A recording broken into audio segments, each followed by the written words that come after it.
நாடாளுமன்ற தேர்தலுடைய வாக்கு எண்ணிக்கை நாளைக்கு நடக்க இருக்க நிலையில ஜூன் 1ஆம் தேதி இறுதிக்கட்ட தேர்தல் முடிஞ்சது. அப்போ முடிஞ்ச கையோட 6:30 மணிலிருந்து இந்திய சேனல்கள் எல்லாமே எக்ஸிட் போல், அதாவது தேர்தலுக்கு பிந்தைய கருத்து கணிப்புகளை வெளியிட ஆரம்பிச்சாங்க. அதுல எல்லாருமே சொல்லி வச்ச மாதிரி பிஜேபி தான் இந்த முறை ஆட்சி அமைக்க போகுது. அது மட்டும் இல்லாம பிஜேபி என்ன நம்பர் சொன்னாங்களோ அதுக்கும் கொஞ்சம் குறைச்சலா, அதாவது அவங்க 370 சொன்னாங்கன்னா இவங்க 350 சொல்றது, 360 சொல்றது, ஏன் 380 கூட சொல்றது அப்படின்னு இவங்க கணக்குகள் தொடர்ச்சியா பெருசாகிட்டே போனது. இதை பார்த்துட்டு தான் இதெல்லாம் நம்ப முடியவே கிடையாது, இது ஏதோ சொல்லி வச்சு பண்ற மாதிரி இருக்கு, கிரவுண்ட்ல வேற ரியாலிட்டி இருக்கு, ஆனா இவங்களுடைய நம்பர்ஸ் எல்லாம் பார்க்கும்போது கிரவுண்டுக்கு சற்றும் தொடர்பு இல்லாத வகையில் இருக்கு அப்படின்னு சொல்லி நிறைய பேர் கருத்துக்கள் சொல்றத பார்க்க முடிஞ்சது. இதுல என்னப்பா ஆச்சரியம் இருக்கு? கோடி மீடியா கிட்ட நம்ம வேற என்ன எதிர்பார்க்க முடியும்? அவங்களோட ஆசைக்கு அவங்க போட்டுக்கிறாங்க, விடுங்க. மக்கள் முடிவு பண்ணிட்டாங்க, அது ரிசல்ட் அப்போ 4ஆம் தேதி தெரியதான் போகுது, அப்போ மீடியாக்கள்லாம் எங்க போய் மூஞ்ச வச்சுக்குவாங்க அப்படின்னு பார்ப்போம் அப்படின்னு சொல்லி நிறைய பேர் காட்டமான பதிவுகளும் போட்டதை பார்க்க முடிஞ்சது. இன்னொரு பக்கம் இந்தியா கூட்டணியிலிருந்து இதையெல்லாம் நம்பாதீங்க, இதெல்லாம் போய், இதெல்லாம் மோடியோட ஆசையை தான் வெளிப்படுத்திட்டு இருக்காங்க அப்படின்னு ராகுல் காந்தி, மல்லிகார்ஜுன கார்கே உட்பட பல தலைவர்களும் சொல்லிட்டு இருக்காங்க. சரி, பலரும் சொல்ற மாதிரி கிரவுண்ட்ல வேற மாதிரியும் கருத்து கணிப்புகள்ல ஏன் நம்பர்ஸ் வேற மாதிரி வரணும், இதுக்கு என்ன மோட்டிவ் அப்படின்னு பார்க்கும்போது அதுல சில பேர் முக்கியமான தகவல்களை சொல்லியிருக்காங்க. பிஜேபி எப்படி 400 சீட் ஜெயிப்புன்னு சொல்லி ஆரம்பத்தில் ஒரு மைண்ட் கேம் ஆரம்பிச்சாங்களோ அதே மாதிரி தான் ஒரு மைண்ட் கேம், ஒரு சைக்கலாஜிக்கல் வார் தான் இந்த தேர்தல் கருத்து கணிப்புகளும் அப்படின்னு சொல்லிட்டு இருக்காங்க. தேர்தல் ரிசல்ட் வரதுக்கு 2 நாளைக்கு முன்னாடி இந்த கருத்து கணிப்புகளை வெளியிடுறாங்க.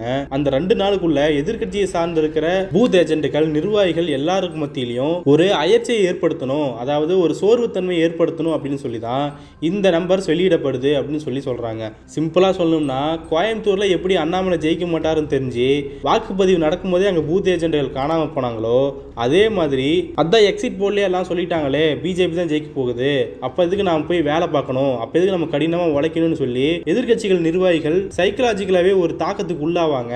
அதைத்தான் பிஜேபி எதிர்பார்க்குது, அதைத்தான் மீடியாக்களும் பிரதிபலிக்கிறாங்க அப்படின்னு தான் சொல்றாங்க. முதல்ல எல்லா கட்ட தேர்தலையுமே 7 மணி 8 மணி வரைக்குமே வாக்குப்பதிவுகள் நின்றுகிட்டே இருக்கு. அப்படி இருக்கும்போது இப்போ இந்த கடைசி கட்ட தேர்தலில் 57 தொகுதிகளில் எப்படி இவங்களால எக்ஸிட் போல நடத்தி இருக்க முடியும் அப்படின்ற கேள்வியை முன்வைக்கிறாங்க. அது மட்டும் இல்லாம இவ்வளவு நம்பர்ஸ் சொல்றாங்களே, இதுக்கான காரணம் என்ன, என்னென்ன கேள்விகளை வாக்காளர்கள்ட்ட முன் வச்சாங்க, அவங்க என்ன சொன்னாங்க அப்படிங்கிற எந்தவித காரணத்தையும் சொல்லாம வெறும் நம்பர்ஸ் மட்டும் மெயின் ஸ்ட்ரீம் மீடியாக்கள் போட்டுட்டு இருக்காங்க. இன்னும் குறிப்பிட்டு சொல்லணும்னா எல்லா சேனல்களுமே டைரக்டா போய் நடத்துறது கிடையாது, அவங்க வெவ்வேறு ஏஜென்ட்கள் மூலமாவும் நடத்துறாங்க. ஆக அந்த ஏஜென்ட்களோட நம்பர்ஸ் மீடியாக்கள் மூலமா மக்கள் கிட்ட வந்து சேருது. இதையெல்லாம் முழுசா பொத்தாம்பதுவா நம்பிட முடியாது அப்படின்னு சொல்லிட்டு இருக்காங்க. இந்த தருணத்துல தான் நிதியமைச்சரான நிர்மலா சீதாராமன் அவர்களோட கணவர் பரக்கல பிரபாகர் அவர்கள் ஒரு முக்கியமான தகவலை ஷேர் பண்ணியிருக்காரு. அதாவது இந்த தேர்தலுக்கு பிந்தைய கருத்து கணிப்புகள் எல்லாமே ஒரு மோசடி அப்படின்னு காட்டமா பதிவு பண்ணியிருக்காரு. இப்படி தவறா மேனிபுலேட் பண்ணி கொடுக்கப்பட்ட தகவல்கள் என்டிஏ கூட்டணிக்கு தான் பயன்பெறும் வகையில் இருக்கு.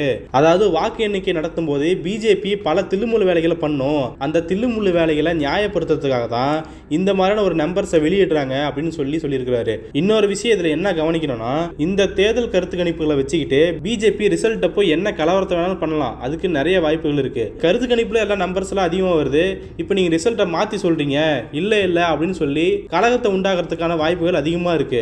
அதைத்தான் பரக்கல பிரபாகர் அவர்களும் வெளிப்படுத்துறாரு. ஆக கட்சியெல்லாம் வாக்கு எண்ணிக்கையின் போது உஷாரா இருக்கணும் அப்படின்னு சொல்லி பரக்கல பிரபாகர் ஒரு எச்சரிக்கையும் கொடுக்கிறாரு. இந்த கருத்து கணிப்புல பார்த்து பிஜேபியினர் ரொம்ப சந்தோஷமா இருக்கிற நிலையில நிர்மலா சீதாராமன் அவர்களோட கணவரே இப்படிப்பட்ட தகவலை சொல்றது அவங்களுக்கு பேரதிர்ச்சியா அமைஞ்சிருக்கு. ஏற்கனவே நடந்த பல்வேறு நிகழ்ச்சிகள்ல பரக்கல பிரபாகர் அவர்கள் ஒரு விஷயத்தை திரும்ப திரும்ப சொல்லிட்டு வராரு. அது என்னன்னா, மோடி ஒருவேளை தோக்க போறது உறுதியாகிட்டா அவரு பதவியை விட்டு விலக மாட்டாரு, அவங்க செஞ்ச ஊழல்கள் நிறைய இருக்கு, அவங்க ஆபீஸை ஈஸியா காலி பண்ண மாட்டாங்க, அதனால அவங்க என்ன வேலைகளை வேணாலும் செஞ்சு ஜெயிக்கிறதுக்கு பார்ப்பாங்க.